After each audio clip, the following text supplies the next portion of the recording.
All right, welcome to this explainer. Today, we're diving deep into the highly sensitive, honestly kind of scary world of data security and privacy in the drug retail industry. Look, if you've ever picked up a prescription, this directly impacts you. We're going to unpack the latest Sustainability Accounting Standards Board, or SASB, framework to see exactly how much risk these companies are managing right there behind the counter. So let's just start with a crucial question to really set the stakes here. What actually happens when the digital vault holding your most private medical secrets gets breached? I mean, when you think about it, your local pharmacy isn't just a place to buy bandages, right? It is a massive repository of our most intimate health records, completely tangled up with our financial data.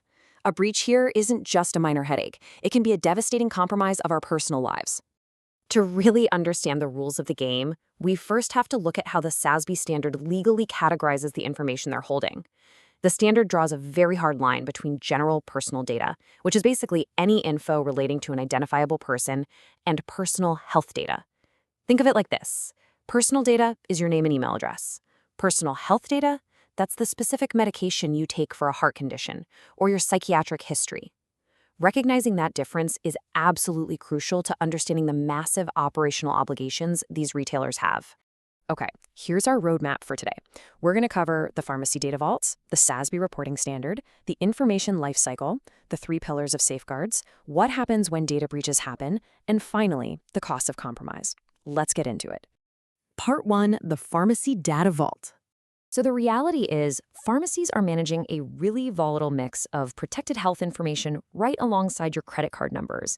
And because of that, they are prime, high-value targets for sophisticated cyber attacks and point-of-sale breaches. If a drug retailer fails to lock this down, they aren't just losing data. They are literally destroying their brand value, losing market share, and inviting some absolutely massive legal liabilities. Moving on to Part 2, the SASB reporting standard. To manage all this immense risk, there is a globally recognized playbook, the SASB standards, which are now overseen by the ISSB and the IFRS Foundation, provide a really rigorous accounting framework. This framework is specifically designed to force drug retailers to disclose these material sustainability and data security risks directly to their investors. And within this framework, there's actually a dedicated category specifically for data security and privacy. This isn't just some nice-to-have suggestion. It is a strict, industry-specific mandate. Retailers are required to provide in-depth analysis and hard, quantitative data showing exactly how well they are protecting your information. Which brings us to Part 3, the information lifecycle. So, how is your data actually handled day-to-day? Well, there are 6 distinct stages in the information lifecycle: collection, use, retention, processing, disclosure, and destruction. Under the SASB framework, a drug retailer has to detail how their practices at every single one of these steps impact your privacy. They need to explain, what data they collect without your consent versus what requires an opt-in, and exactly how long they keep that data before securely shredding those digital records. All right, Part 4, 3 pillars of safeguards. To build a fortress around that lifecycle, SASB requires companies to report on 3 specific, overlapping systems of security. First up, administrative safeguards, so the formal policies dictating how staff actually handle your data. Second, physical safeguards. This means literally protecting the physical computer systems in buildings from environmental hazards, or, someone just walking off with a server. And third, technical safeguards, the digital locks and keys used to authenticate users and control exactly who can access your files. But here's where the rules get a whole lot stricter. While standard security measures are fine for general personal data, personal health data requires much, much more. Because it's so incredibly sensitive, the standard explicitly demands that retailers disclose if they use increased security measures specifically for health records. They have to publicly detail the extra lengths they go to, making sure this highly confidential info gets a much thicker layer of armor. Part 5, when data breaches happen. Unfortunately, no system is perfect, and the SASB standard leaves absolutely no room for corporate ambiguity here. It strictly defines a data breach as any unauthorized occurrence on a retailer's systems that jeopardizes the confidentiality, integrity, or availability of the info inside. So it doesn't matter if it's a highly sophisticated cyber attack or just an employee accidentally leaving a terminal logged in. If it's an unauthorized occurrence that compromises the system, it's a breach. Period.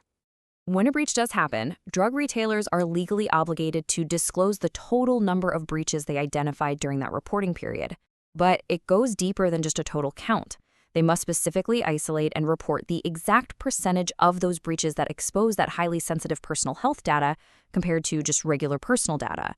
They also have to report exactly how many unique customers were impacted.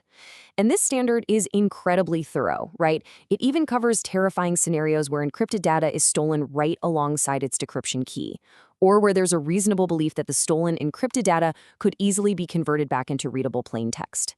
Basically, there is nowhere to hide the true impact of a breach. Finally, Part 6, the cost of compromise. So what's the fallout? When data is compromised, retailers face crippling legal proceedings spanning three main areas. We're talking civil actions, like massive class action lawsuits and settlements. We're talking regulatory proceedings involving heavy penalties or disgorgement enforced by the government. And in the absolute worst-case scenarios, criminal actions resulting in judgments and restitution. Companies also have to publicly report their total monetary losses resulting from all these legal proceedings. And here's a really crazy detail. This figure actually excludes their legal defense fees. It is purely a measure of the penalties, the fines, and the settlements they had to pay out. These act as massive contingent liabilities just hanging over the company's head, and they profoundly destroy brand value and investor confidence. But it doesn't just end with writing a check. The standard demands complete transparency about the aftermath. Retailers must publicly describe the exact corrective actions they're taking in response to a breach. They have to tell the public if they are, say, overhauling their management, revamping employee training, changing business partners, or upgrading their tech. They have to prove what they are doing to ensure this never happens again and to ultimately rebuild patient trust. So as we wrap up this explainer, I want to leave you with one final, pretty urgent thought.